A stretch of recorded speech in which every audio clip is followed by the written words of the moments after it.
नमस्कार, मैं Vanshika TNV academy की तरफ से आप सभी का स्वागत करती हूँ। तो आइए आज हम बात करते हैं वेस्ट मैनेजमेंट के बारे में। वेस्ट मैनेजमेंट क्या है, कूड़े कचरे का डिस्पोजल क्या है, रिसाइकलिंग एंड कंपोस्टिंग क्या है और ट्रीटमेंट एंड डिस्पोजल क्या है। अब इस सेशन में हम वेस्ट मैनेजमेंट के बारे में बात करेंगे। अपशिष्ट प्रबंधन यानी कि वेस्ट मैनेजमेंट एक प्रक्रिया है जो कचरे को निपटाने के लिए आवश्यक गतिविधियां और कार्य को शामिल किया गया है। इसमें अपशिष्ट प्रबंधन प्रक्रिया और अपशिष्ट से संबंधित कानूनों, प्रौद्योगिकियों, आर्थिक तंत्र की निगरानी और विनियमन के साथ साथ कचरे का संग्रह, परिवहन, उपचार और निपटान शामिल है। अपशिष्ट प्रबंधन कूड़े कचरे से पर्यावरण और मानव स्वास्थ्य पर पड़ने वाले प्रभाव को कम करता है। अपशिष्ट प्रबंधन के बारे में ज्ञान प्राप्त करना हर एक व्यक्ति के लिए आवश्यक है। कूड़े कचरे से हमारे जीवन और पर्यावरण पर बहुत बड़ा प्रभाव पड़ता है। अपशिष्ट ठोस, तरल या गैसीय पदार्थ के रूप में होते हैं और प्रत्येक प्रकार के अपशिष्ट का निपटान और प्रबंधन के विभिन्न तरीके होते हैं।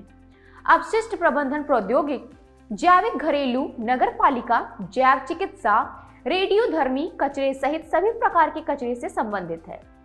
अपशिष्ट प्रबंधन की पूरी प्रक्रिया में स्वास्थ्य संबंधी समस्याएं जुड़ी हुई हैं और अपशिष्ट मानव स्वास्थ्य को हानि पहुंचा सकता है।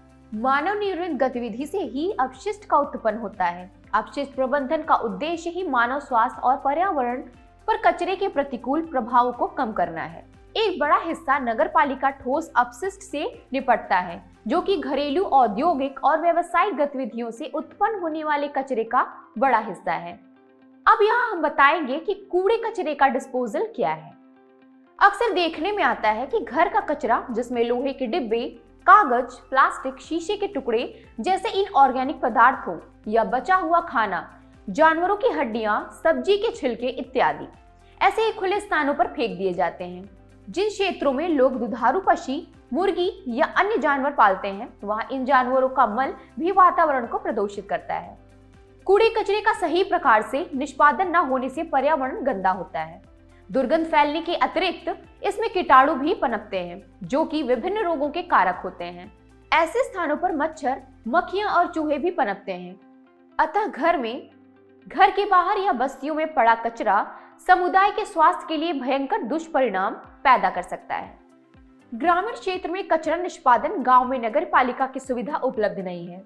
अतः कूड़े कचरे का छोटे स्तर पर निष्पादन के लिए निम्नलिखित तरीके कुछ इस तरह से अपनाए जा सकते हैं। पहला, कंपोस्टिंग। दूसरा, वर्मीकल्चर।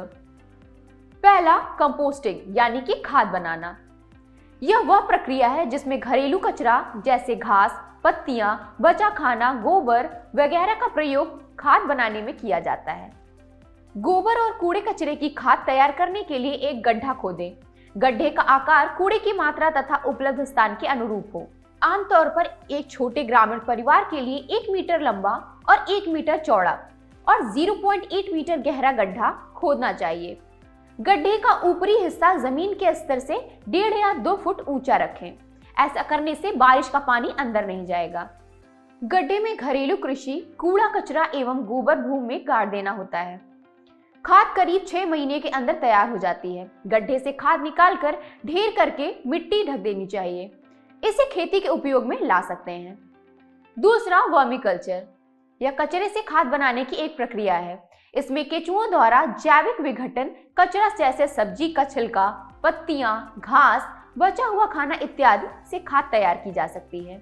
एक लकड़ी के बक्से या मिट्टी के गड्ढे में एक परत जैविक विघटन कचरे की परत बिछाई जाती है और उसके ऊपर कुछ केंचुए छोड़ दिए जाते हैं। उसके ऊपर कचरा डाल दिया जाता है और गीलापन बरकरार रखने के लिए पानी का छिड़काव किया जाता है। कुछ समय के उपरांत यह बहुत ही अच्छी खाद के रूप में परिवर्तित हो जाती है।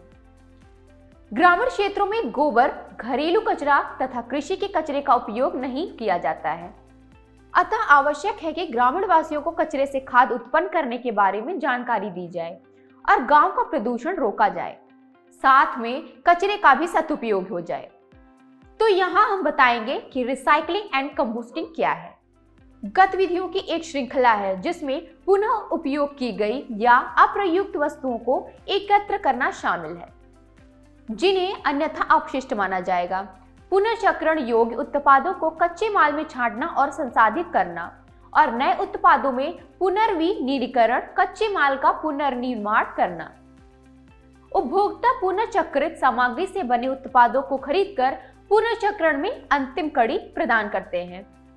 पुनर्चक्रण में खाद्य, स्क्रैप, यार्ड ट्रिमिंग और अन्य जैविक सामग्री का कंपोस्टिंग भी शामिल हो सकता है। रिसाइकलिंग एंड कंपोस्टिंग के लाभ कुछ इस प्रकार से शामिल हैं। जलवायु परिवर्तन में योगदान देने वाले ग्रीन हाउस गैस उत्सर्जन को कम करना, वायु और जल प्रदूषकों की रिहाई को रोकना, ऊर्जा की बचत, उद्योग के लिए मूल्यवान कच्चे माल की आपूर्ति, रोजगार सृजित करना, हरित प्रौद्योगिकियों के विकास को प्रोत्साहित करना, हमारे बच्चों के भविष्य के लिए संसाधनों का संरक्षण, नए लैंडफिल और कंबस्टर की आवश्यकता को कम करना। अब इस लास्ट टॉपिक में हम ट्रीटमेंट एंड डिस्पोजल क्या है इसके बारे में बात करेंगे। निपटान से पहले उपचार कचरे की मात्रा और विषाक्तता को कम करने में मदद कर सकता है।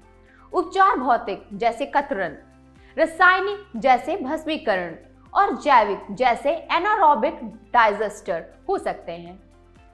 अपशिष्ट निपटान का सबसे सामान्य रूप है और एक एकीकृत अपशिष्ट प्रबंधन प्रणाली का महत्वपूर्ण घटक है। आधुनिक लैंडफिल राज्य और संघीय नियमों के अनुपालन को सुनिश्चित करने के लिए स्थिर डिजाइन, संचालित और निगरानी में अच्छी तरह इंजीनियर की गई सुविधाएं हैं।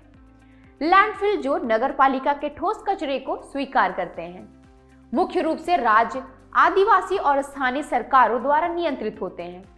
हालांकि ईपीए ने राष्ट्रीय मानकों को स्थापित किया है कि खुले रहने के लिए इन लैंडफिल को पूरा करना होगा। संघीय लैंडफिल नियमों ने अतीत के खुले डंप यानी कि निपटान सुविधाएं जो संघीय और राज्य के मानदंडों को पूरा नहीं करते हैं, इन्हें समाप्त कर दिया है। आज के लैंडफिल को सख्त डिजाइन, संचालन और बंद करने की आवश्यकता को पूरा करना चाहिए। अब घटित कचरे का एक उत्पाद एकत्र किया जा सकता है और बिजली उत्पन्न करने के लिए ईंधन के रूप में उपयोग किए जा सकते हैं। लैंडफिल के बंद होने के बाद भूमि का उपयोग मनोरंजन स्थलों जैसे पार्क, गोल्फ कोर्स, इसकी ढलानों के लिए किया जा सकता है। यदि इस वीडियो में कोई प्रश्न है तो आप हमें नीचे कमेंट में लिख सकते हैं। हमारे अनुभवी लोगों द्वारा आपको उचित उत्तर दिया जाएगा। इस वीडियो में बस इतना ही। मिलते हैं अगले वीडियो में, तब तक के लिए धन्यवाद।